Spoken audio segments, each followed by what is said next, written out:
It was the summer of 1944, and in theory, the Allies had already achieved the impossible. They had crossed the English Channel, landed on Hitler's Atlantic Wall, and carved a foothold into Nazi-occupied France. The world watched in awe, but by July, a bitter irony took hold. After storming the beaches of Normandy, the Allied forces found themselves bogged down not in Berlin, not even in Paris, but in the ancient hedge-lined fields of northern France. They had advanced just 30 kilometers in 3 weeks. The guns of day had not heralded a swift liberation, but instead the beginning of one of the most savage and attritional campaigns of the Second World War. In the suffocating maze of hedgerows, sunken lanes, and fortified farmhouses, each field became a death trap. And so, a central question loomed: why did the Allies, so dominant on paper, stall so badly in Normandy? And what transformed their fortunes just weeks later, allowing them to encircle and crush the German 7th Army in the infamous Falaise pocket? To understand the significance of that breakout and why it wasn't even more decisive, we must go back to the harrowing weeks following the 6th of June. 6 days after the landings, Allied forces achieved a key milestone: the link up of their beachheads with the capture of Carentan. The front began to stabilize, and a 7-mile gap appeared in the overstretched German lines. British tanks from the 7th Armored Division surged forward to exploit it. But on a narrow French road near Villers-Bocage, a lone Tiger tank commanded by SS officer Michael Whitman emerged like a phantom. In the span of mere minutes, Whitman destroyed 14 vehicles, including 10 tanks and 18 personnel carriers, in one of the war's most infamous ambushes. The British advance collapsed. The opportunity for a swift Allied breakout vanished with the burning hulks of that armored column. Field Marshal Bernard Montgomery, the senior British ground commander, had estimated the Normandy campaign would last approximately 3 months. That was a generous timetable, but one that required quick victories. He now found himself committed to a far bloodier and slower struggle than anticipated. The German defenses were holding far longer than any had hoped. To move forward, Montgomery needed to seize 2 key areas. In the west, American forces under General Omar Bradley focused on cutting the Cotentin Peninsula and capturing the fortified port of Cherbourg. In the east, British and Canadian troops were assigned the critical road and rail hub of Caen, an objective they had hoped to take on day itself. But Caen proved to be a fortress. While the American sector was defined by the rugged hedgerows of Bocage country, the terrain around Caen was flat, open, and exposed a killing field for infantry. To compound matters, British manpower was stretched thin. The campaigns in Italy, the Far East, and the skies over Europe had drained Britain's reserves. Montgomery knew he could not afford another Somme, a massive infantry slaughter. So he turned to tanks. Let metal do it, not flesh. His intelligence chief famously said, and so divisions like the Guards Armored rolled into battle in Sherman tanks, workhorses of the Allied war effort, but dangerously undergunned when facing the German Tigers and Panthers. Worse, in the hedgerows, these tanks became sitting ducks. Without infantry to guide them and clear obstacles, armor alone became a liability. Montgomery opted to encircle Caen rather than take it head on. Operation Epsom would be the British attempt to outflank the city from the west, but nature intervened. A colossal storm, the worst channel weather in 40 years, pounded Allied supply lines and delayed the offensive. By the time Operation Epsom was launched on the 26th of June, fresh German divisions had arrived from the Eastern Front. The ground had turned to mud, robbing the Allies of maneuverability and the skies of their vital air support. For 5 days, British and Canadian troops fought bitterly in knee-deep sludge. German artillery and mortars inflicted severe casualties. The attack stalled. Then, on June 29th, The Germans counterattacked.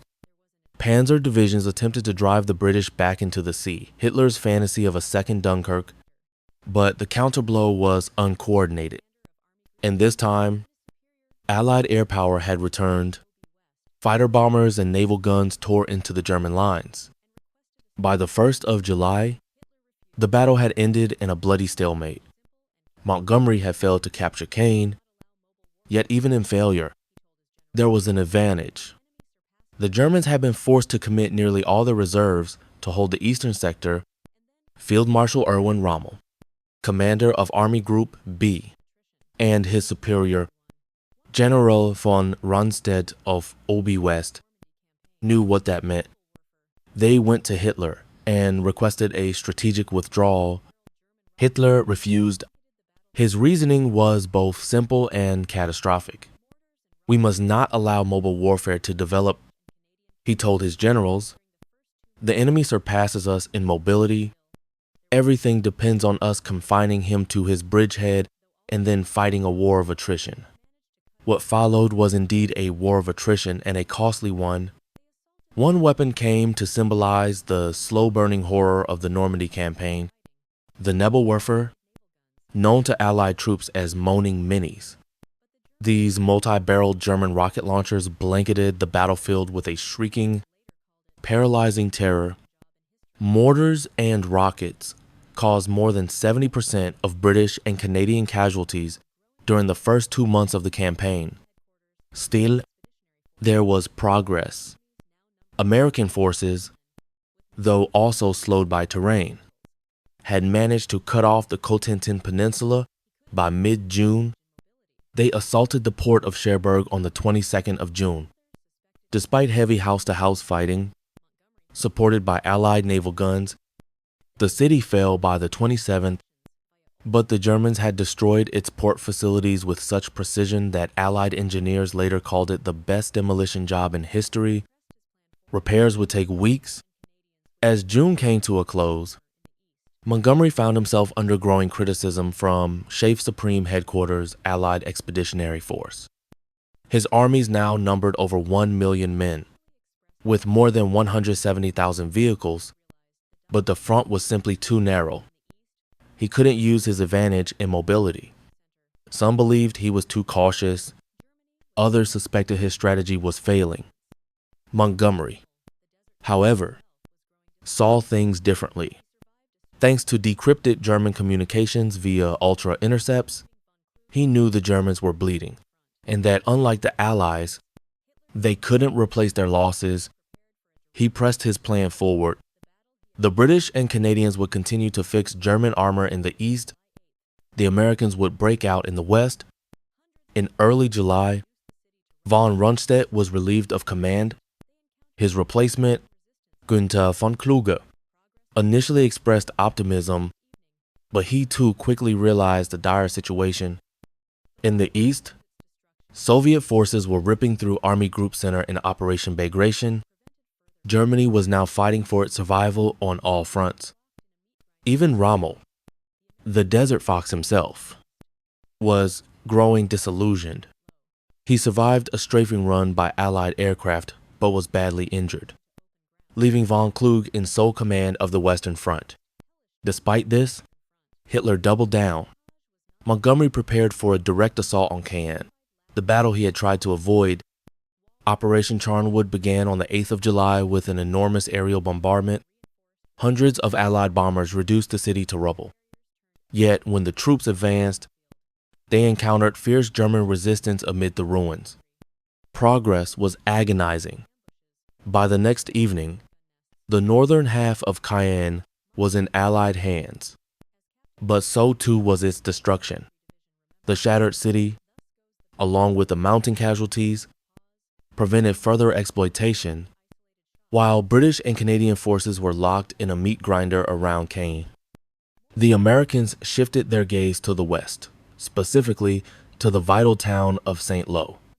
It was a transportation hub, key to breaking out of the Bocage and onto open ground, but that meant fighting through some of the most hellish terrain on the Western Front. The Bocage was not simply countryside. It was a fortified labyrinth of ancient hedgerows, walls of earth and root, some centuries old. Standing shoulder high and reinforced with dense shrubbery and trees, these barriers turned every field into a separate battlefield. Tanks could not see, maneuver, or support infantry. Infantry were exposed to ambushes from camouflage machine gun nests and hidden snipers. Mines littered the approaches. As Captain Glover Johns of the 29th Infantry Division remembered, thus goes the battle. A rush, a pause, some creeping, a few isolated shots, some artillery fire, some mortars, some smoke, more creeping, another pause, dead silence, more firing, a great concentration of fire, a concerted rush. Then it starts again. Progress was excruciating. 2 weeks of combat passed before the Americans finally reached the outskirts of Saint-Lô. By the 18th of July, the town fell, or what was left of it. Over 95% of Saint-Lô was reduced to rubble. It was a victory drenched in blood and fire. On the same day, to the east, Montgomery launched his most ambitious assault yet, Operation Goodwood. Once again, he used heavy bombers to precede the attack. Over 2,000 aircraft flattened German positions around Seine and the Bourguebus Ridge. The offensive began with dramatic speed. Armored divisions surged forward, liberating several villages and pushing south. But the Germans had fortified the area with staggering depth, anti-tank guns, minefields, and well-dug infantry positions slowed the Allied advance. By the afternoon of the 20th of July, Goodwood had bogged down. British and Canadian forces suffered massive tank losses, over 400 vehicles in just one day. At Chafe, there was fury. Goodwood was supposed to be the breakthrough. Instead, it seemed like another futile slugfest. But Montgomery saw it differently. He had once again tied down the bulk of the German panzer divisions, 7 of them, with over 600 tanks in the eastern sector. That left the western sector thinly defended. Facing Bradley's Americans were just 2 German armored divisions, with fewer than 200 tanks between them. Montgomery was ready. The Americans were ready. The moment had come. Operation Cobra would be the Allied hammer blow, a massive breakout from the west to shatter the German lines. Cobra was launched on the 25th of July with an unprecedented aerial bombardment. American aircraft pummeled the German front with wave after wave of high explosive payloads. Entire panzer formations were caught in the open, reduced to burning hulks. The psychological and physical devastation was total. Unlike early June, the American troops in late July were hardened, experienced, and adaptive. One of their innovations would prove decisive. The Rhino tank, a Sherman fitted with makeshift hedge-cutting prongs fashioned from German beach defenses. These devices allowed tanks to smash through Bocage walls, surprising enemy positions and preventing ambushes. With armor now able to lead the charge, the Germans could no longer fall back from one hedgerow to another. Their defensive rhythm was broken. What began as a breakthrough quickly turned into a rout. German reserves that could have countered the Cobra offensive had already been sent east to deal with the British. The Western Front collapsed. On the 28th of July, the Americans seized Coutances. By the 1st of August, they had taken Avranches. The wall had cracked. Now the dam broke. With Operation Cobra's success, General George S. Patton's U.S. Third Army was officially activated. Patton wasted no time. He stormed into Brittany, aiming to capture the ports of Brest and Saint-Malo. Simultaneously, Canadian and British forces in the east launched Operation Bluecoat to tie down German formations and prevent them from retreating to stop Patton. The German front was now unraveling. Their lines were bent, broken, and bleeding. But rather than fall back to a more defensible line, Hitler enraged, isolated, and increasingly detached from reality, ordered a counterattack. It would prove to be suicidal.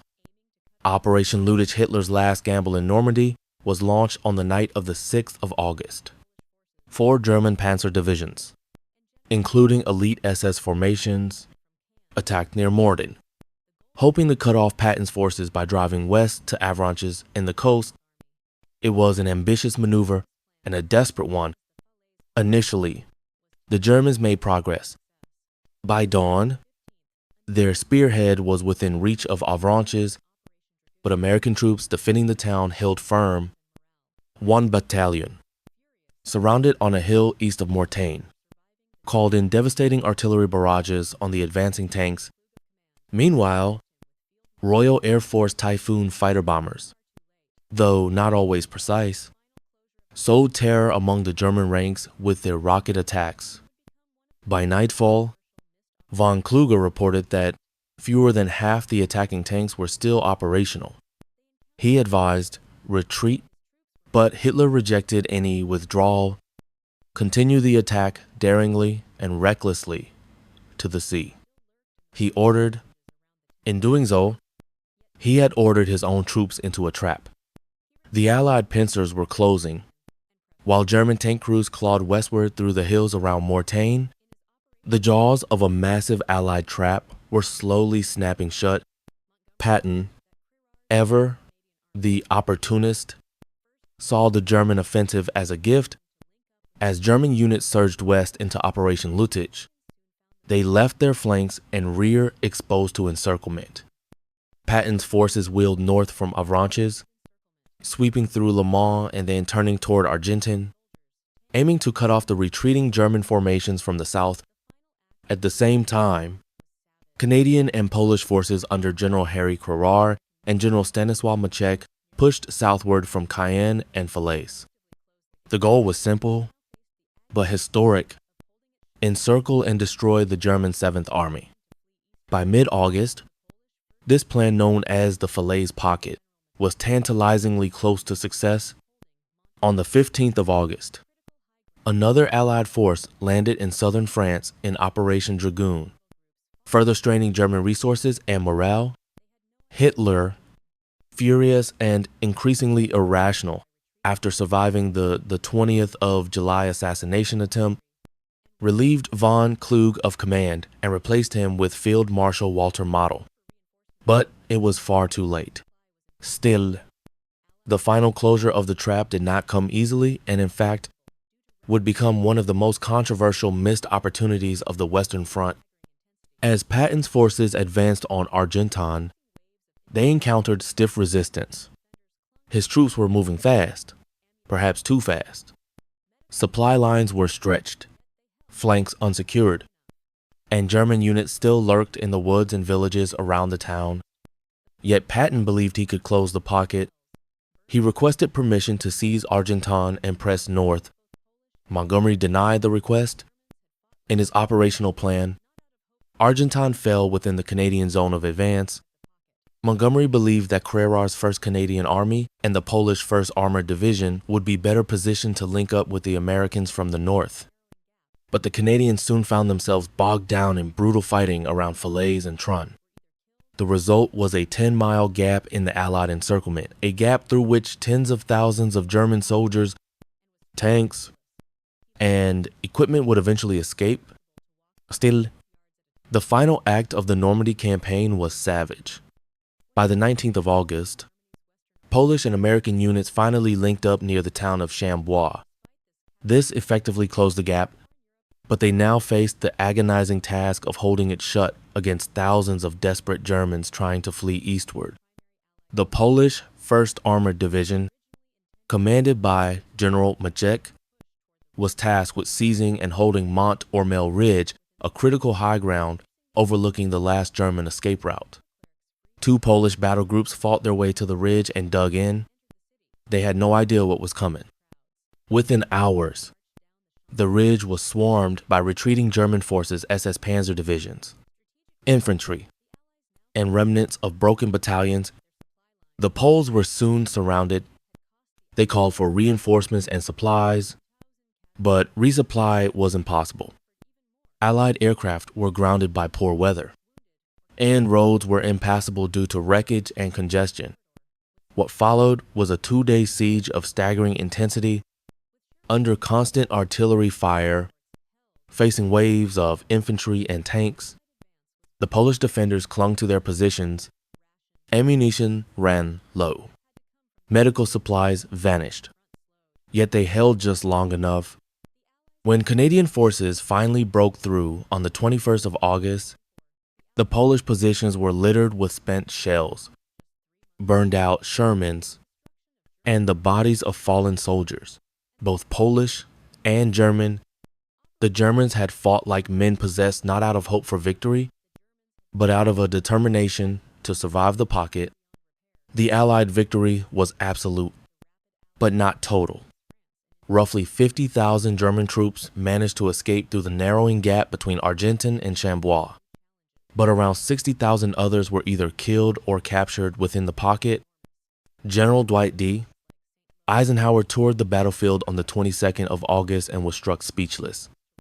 He later wrote, "It was literally possible to walk for hundreds of yards at a time, stepping on nothing but dead and decaying flesh.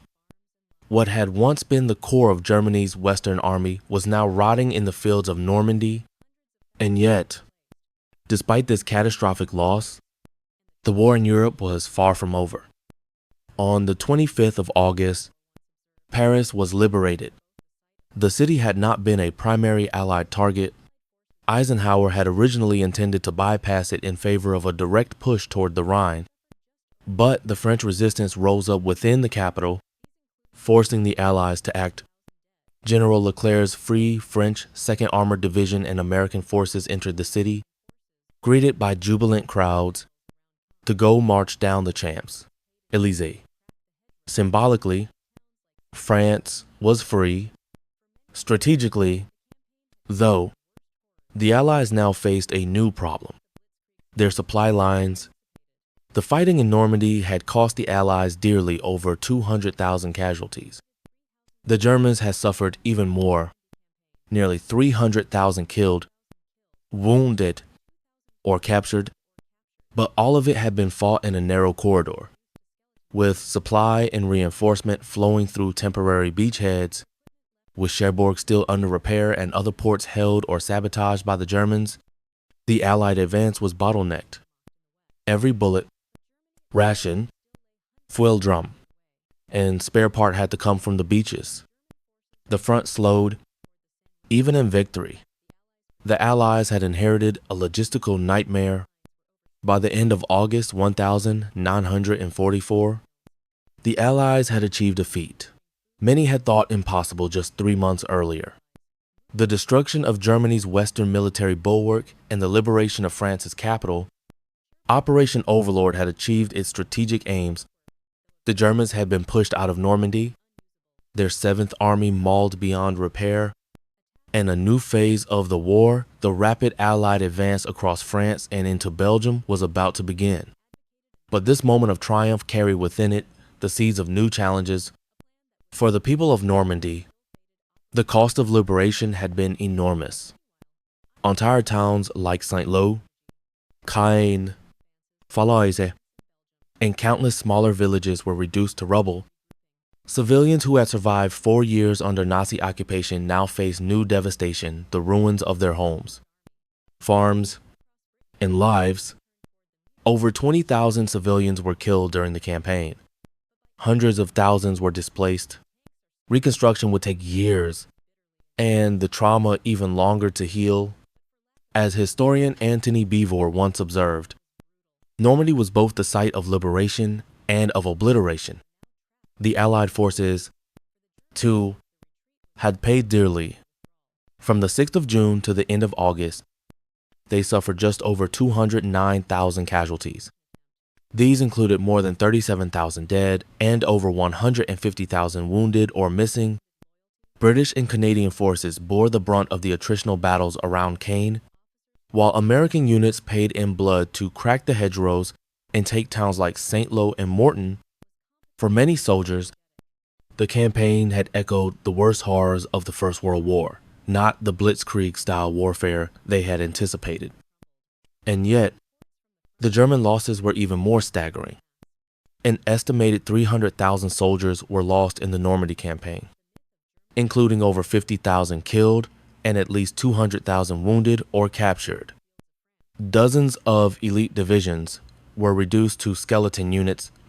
The German officer corps was decimated, their equipment left rusting in the sun, their once vaunted panzers reduced to blackened wrecks. Normandy had broken the spine of the Wehrmacht in the west, but Germany itself still lay hundreds of kilometers away. With their armies in retreat, German forces began falling back toward the Seine River. The Allies pursued, but slowly. Supply lines were overstretched, and rear area traffic jams clogged the roads for miles. Thousands of vehicles carrying food, ammunition, fuel, and medical supplies moved at a crawl. The lack of a major working port hampered progress. Cherbourg was still under repair. Antwerp, though eventually captured, remained unusable until its approaches could be cleared, a task that would take months. Field Marshal Montgomery, still overseeing operations in the north, advocated a narrow, concentrated push into Germany via the Netherlands, a plan that would later culminate in the ill-fated Operation Market Garden. Meanwhile, Eisenhower favored a broad front strategy, spreading Allied advances across France and Belgium to maintain pressure and prevent a German regrouping. But both strategies were hindered by a common enemy: logistics. Even Patton's Third Army, which had raced across Brittany and now turned toward the Meuse, found itself throttled not by enemy fire, but by empty fuel cans. "My tanks are stopped," Patton complained bitterly in early September. Not by the enemy, but for lack of gasoline. The irony was brutal. After the bloodbath of Normandy, the Allied armies were now trapped by their own success. For the Germans, the retreat was more than a military withdrawal. It was a psychological collapse. In the wake of the 20th of July assassination attempt, Hitler's paranoia grew unchecked. He no longer trusted his generals. He demanded loyalty, obedience, and sacrifices that defied reason. Officers who questioned orders were sacked or worse. Model, the new commander in the West, was competent and energetic, but he was handed a battlefield of smoldering ruins and decimated formations. Worse still, German morale had crumbled. Reports from the front described soldiers surrendering en masse, abandoning equipment, or fleeing in civilian clothes. The myth of German invincibility, already shattered on the Eastern Front, now lay in ruins on the fields of France. And yet, the Reich did not fall. Not yet. The Normandy campaign left a deep and complicated legacy. It was a victory forged through blood, miscalculation, brilliance, and brutal adaptation. The Allies had entered France expecting to outmaneuver their enemy. Instead, they were forced into one of the most grinding land campaigns since World War I. The terrain, the German tenacity, and Hitler's refusal to allow mobile warfare transformed Normandy into a modern-day Verdun with the added horrors of air bombardment and mechanized destruction. Yet it was also a campaign of learning. The Americans pioneered solutions to the Bocage. The British refined their use of armor, artillery, and deception. Commanders like Patton, Bradley, Dempsey, and Montgomery began to understand how to blend air, ground, and intelligence assets into a single coordinated strategy. That fusion would become essential in the campaigns to come. The Germans, meanwhile, had shown fierce resistance, but also critical flaws. Hitler's micromanagement, his unwillingness to permit tactical withdrawals, and his refusal to face reality all but ensured disaster. As one German general would later write from captivity, "We did not lose Normandy because we were outnumbered. We lost because we were forbidden to think." Still, a haunting question lingers over the memory of Falaise and the Normandy Breakout. Could more have been done? Could the Allies have closed the pocket sooner? Could tens of thousands more German troops have been captured or killed, perhaps shortening the war? The debate rages to this day. Critics of Montgomery argue that his cautious, methodical pace allowed German forces to slip away. Defenders claim that with overstretched supply lines and confusion in the field, any deeper push would have risked encirclement of Allied forces instead. Eisenhower, always the diplomat, never publicly blamed his subordinates, but his words after visiting Falaise remain etched in the record. The battlefield was evidence of success, but it was not total, and war punishes the incomplete. The Normandy campaign had ended, but the war and the toll it would exact was far from finished. The breakout from Normandy marked the end of one chapter and the brutal beginning of another. As the Allied armies pushed eastward toward Germany, the lessons of those 77 days in northern France remained etched into the minds of every commander, every soldier, and every civilian who had survived them. Normandy was supposed to be about maneuver. The great promise of the Second Front was that it would avoid the horror of the trenches, that with overwhelming firepower, mechanized forces, and air superiority, the Allies could bypass the slaughter of static warfare. But by the time the Falaise pocket was sealed and the fields fell silent, it became clear that war never follows the script. The terrain had betrayed Allied expectations. The hedgerows, which seemed so picturesque on maps and in photographs, were revealed to be the perfect defensive network for the Germans. With every tank confined to narrow lanes and every field bordered by earthworks taller than a man, each square kilometer had to be taken like a fortress. There were no flanks, no rear, only frontal assaults. And the enemy was prepared. The German soldiers defending Normandy were not the raw conscripts of later campaigns. They were veterans from the Eastern Front, paratroopers, Waffen-SS, and regular Wehrmacht troops hardened by years of desperate fighting. Many were dug in under orders never to retreat, an order that sealed their fate and defined the tempo of the battle. This made Normandy a war of inches, a campaign where every field, farmstead, and crossroads had to be earned in sweat and steel. But Normandy also taught the value of adaptation. American forces, initially stunned by the Bocage, learned to overcome it, not just with technology like the Rhino tank, but with coordination, innovation, and relentless effort. Junior officers pioneered new tactics in real time. Infantry learned how to move with armor, how to clear hedgerows with explosives, how to advance without being slaughtered. British and Canadian forces, though suffering tremendous casualties around Caen, eventually developed better integration between artillery, infantry, and armor.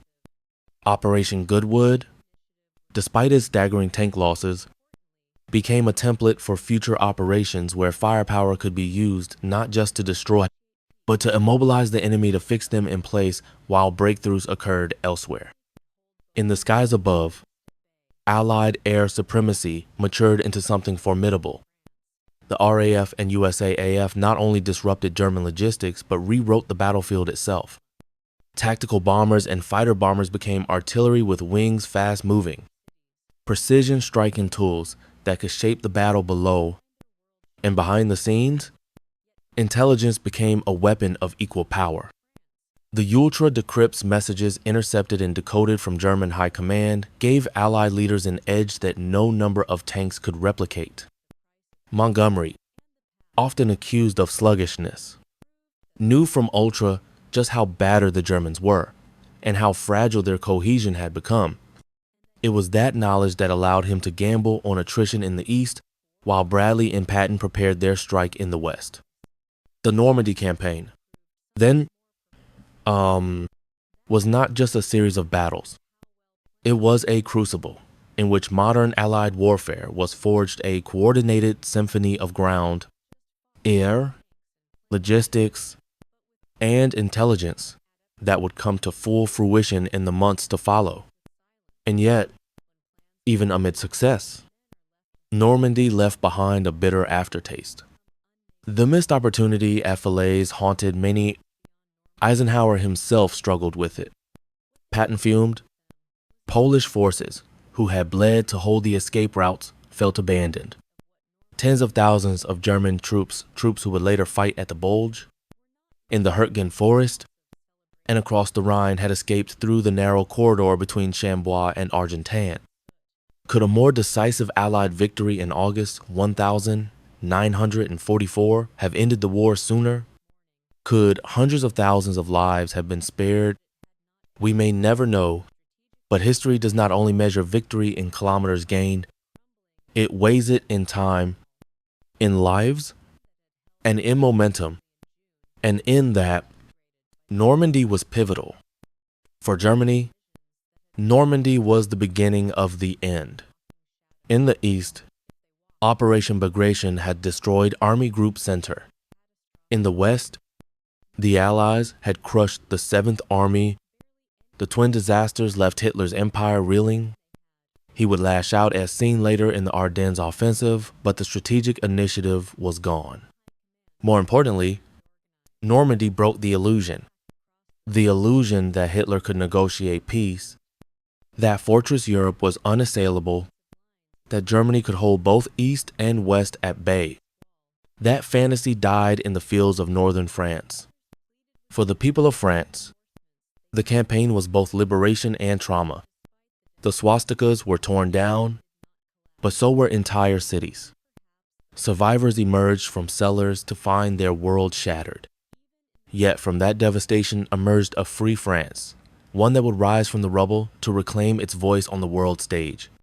For the Allies, Normandy was both the price of entry and the path forward.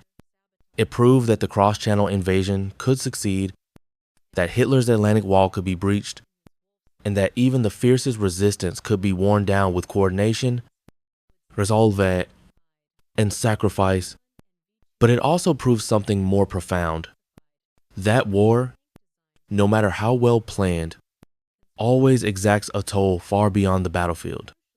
It is not just fought with tanks and planes, but with perseverance, adaptation, and sometimes with silence.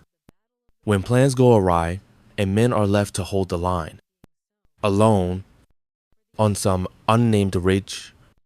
And so, Normandy ends not with triumphal music, but with a quiet question, a question echoing in the hedgerows, in the craters of Falaise, and in the ghost towns of Caen and St. Lo. Was this the beginning of the end? Or just the end of the beginning? As the Allied troops pressed beyond Normandy into the heart of France, what they carried with them was not just the momentum of a hard-won victory, but the weight of what Normandy had cost. The towns they left behind were not liberated in the sense of celebration alone. They were husks, quiet tombs of stone and soot. Not every cheer that greeted the marching columns was full of joy. Many were laced with mourning. The war had changed, but it had not ended. Strategically, the breakthrough at Falaise represented the crumbling of Germany's western wall. The line that had held so fiercely in June had disintegrated by the end of August. German divisions that had once stood proud were now walking shadows if they walked at all. Equipment losses were catastrophic. Many divisions had no armor left, barely any artillery, and what few men they had were exhausted, disorganized, and demoralized. The German high command scrambled to reorganize. They pulled back across the Seine River, blowing bridges as they went. Some tried to rally new defensive lines in the forest of the Ardennes or along the west wall, the Siegfried Line. Others pleaded with Berlin for reinforcements they knew would never come. Yet, despite the devastation, Germany did not collapse. This is perhaps the final and most sobering lesson of Normandy. Even in the face of overwhelming defeat, even after losing nearly a third of their forces in the West, the Nazi regime endured. Their propaganda machine blamed generals, weather, sabotage, anything but Hitler himself. And Hitler, insulated in his wolf's lair, convinced himself that his miracle weapons would still turn the tide. The V1 and V2 campaigns against Britain intensified. New tank designs were rushed to the front. Conscription tightened its grip. And most crucially, the Nazis began to prepare for one last great offensive, a gamble to retake the initiative. The seeds of the Battle of the Bulge, just months away, were already being sown. For the Allies, the task ahead remained colossal. The terrain would soon become more challenging. Rivers, hills, forests, and fortified cities stood in their path. The German homeland loomed ahead, and with it, the Wehrmacht's final redoubt. Despite their losses, German troops would prove once again that they were not ready to surrender. Moreover, internal pressures mounted. Political leaders back home demanded swift progress. Supplies remained a critical concern. And with winter approaching, the window for rapid movement was shrinking. The race was on not just to Berlin, but to prevent the Soviets from reaching it first. Normandy had also left its mark on Allied command. Montgomery, though vindicated in his strategic vision of drawing German armor east and breaking through in the west, had drawn criticism for his caution and rigidity. Patton, brilliant and relentless, also drew controversy for his impetuousness. Bradley had earned respect for his balance and dependability, but was now burdened with broader responsibility. Eisenhower, steady and diplomatic, would now be forced to manage not just battles, but personalities and national ambitions. Victory had not simplified things, it had made them more complex. But beyond the generals and the strategies, it was the common soldiers who bore the true legacy of Normandy. Men who had landed on the beaches and clawed their way through the hedgerows carried scars that would never fully heal. They had seen friends buried in fields that had no names. They had watched civilians weep over homes leveled by the very guns that had saved them. They had learned firsthand that liberation came at a staggering cost, and yet they had kept moving forward. Many would never speak of what they had seen. Others would spend lifetimes trying to make sense of it. Some found solace in silence, others in memory, but all of them had become part of a story larger than themselves. A story not just of conquest, but of resolve, unity, and the brutal price of freedom. The legacy of Normandy is not just etched in books or museums. It lives in the craters that still scar the French countryside, in the rusted hulls of Sherman and Panther tanks swallowed by grass, in the cemeteries of Colleville, Bain-sur-Mer, and La Cambe, where white crosses and stars of David stretch out in perfect rows across the green. It lives in the decision-making of modern warfare, where commanders recall the balance between speed and supply, between ambition and caution. It lives in the warnings about underestimating terrain, over-relying on air power, or ignoring logistical bottlenecks. It lives in the unspoken bond between nations who once stormed the same beaches, bled on the same roads, and dreamed of the same peace. And it lives in the unfulfilled promises, the things Normandy could not solve. Because even after the Germans retreated, even after Paris was liberated and the bridges of the Seine fell behind, the war marched on. Auschwitz had not yet been liberated. The camp still operated. The Eastern Front still raged. Berlin still stood. The triumph in Normandy was not the end of the war. It was, in many ways, A terrible and necessary beginning.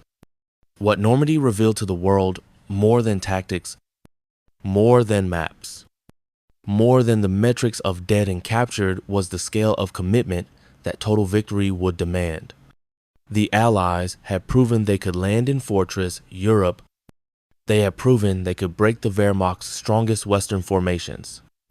But what lay ahead was no longer just a question of breaking lines, it was a test of endurance, of coordination, and of moral clarity. The Germans would not give up easily. The Nazis would not collapse under the weight of military defeat alone. The men who had fought in Normandy knew that. They had seen it in the way German soldiers clung to every crossroads, in the way artillery never seemed to run dry, in the way tanks kept returning, scorched, battered, repaired again and again. It was not a war just of movement. It was a war of will. And as the Allies moved across France, Belgium, and into the Low Countries, they began to see signs of something darker fragments of the world. They were truly fighting to end train yards full of prisoners, burning villages with no military value, letters found in the pockets of German dead that spoke of terror, not just of defeat, but of their own leaders, whispered rumors from civilians about camps to the east. The war was no longer just about territory. It was about something deeper, something that would only fully come to light when the gates of Bergen-Belsen, Dachau, and Auschwitz were thrown open. Normandy was the first major step on the road to that reckoning. The pain of Normandy never fully faded. For the French, it was liberation bought at the price of annihilation. In Caen alone, over 2,000 civilians died in the opening days of the assault. Town after town was flattened not by retreating Germans, but by the very liberators who sought to end their suffering. Allied bombers, artillery barrages, and tank battles destroyed centuries of architecture, homes, and history. Rebuilding would take decades. For many villages, it never truly happened. For the British and Canadians, the battle around Caen left lasting scars. It had been expected to fall on day. Instead, it took over a month. And when it did fall, it was rubble. Some units, like the 3rd Canadian Infantry Division, suffered nearly 50% casualties. Entire brigades were reduced to companies. Veterans returned home with medals and with silence. Many never spoke of what they saw in the Norman fields. For Americans, the names etched themselves into memory. Omaha, Carrington, Saint-Lô, Morton, Falaise, each represented a bitter cost fields paid for yard by yard. Yet from those sacrifices came a confidence that would carry American forces across Europe. Normandy gave the United States Army its modern identity. It tested its doctrine, its leadership, its will, and it emerged changed. Strategically, Normandy reshaped the entire trajectory of the war.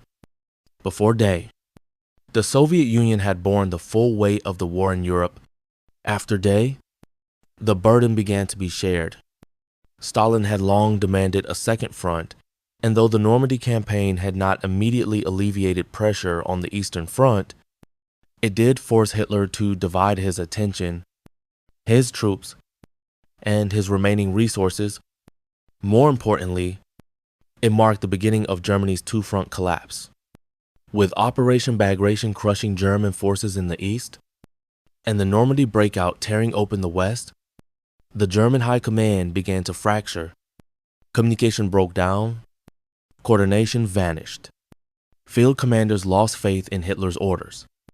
Some began to disobey them outright in secret. The 20th of July plot, though failed, revealed the cracks. Rommel, once Hitler's favored general, was forced into suicide. Rundstedt and von Kluge were dismissed or disgraced. The myth of Hitler as an infallible military genius was dying, and Normandy helped kill it. Yet Hitler still commanded.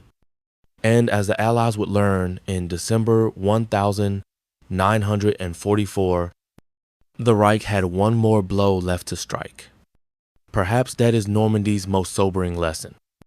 Even after such a colossal defeat, even after the annihilation of the 7th Army, the loss of northern France, the destruction of elite panzer divisions, Hitler still held enough power to launch a counterattack of shocking scale and ferocity.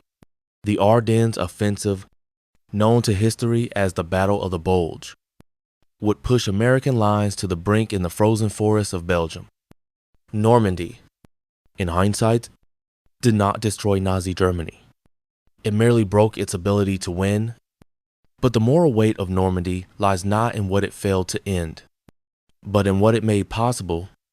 It made possible the liberation of Paris, the expulsion of the Nazi regime from France, the march toward the Rhine, the discovery and closure of the concentration camps, the trials of Nuremberg, the division of Berlin, the Cold War, the post-war reconstruction of Europe, NATO, the long, complicated peace that followed.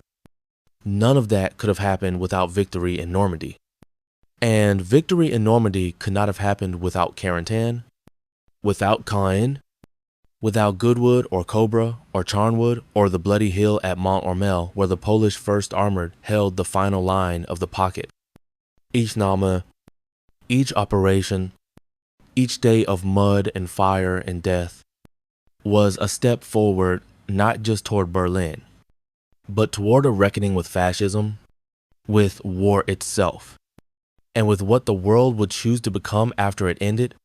And so, in the quiet hedgerows of Normandy today, where grass has grown over craters and wheat sways where tanks once burned, the silence is not absence, it is memory. The story of Normandy is not just one of soldiers and strategy. It is a story of what it took to begin the end of tyranny. It is a reminder that freedom, once lost, is bought back at a terrible price. It is the legacy of 1,000 unnamed fields and the men who never left them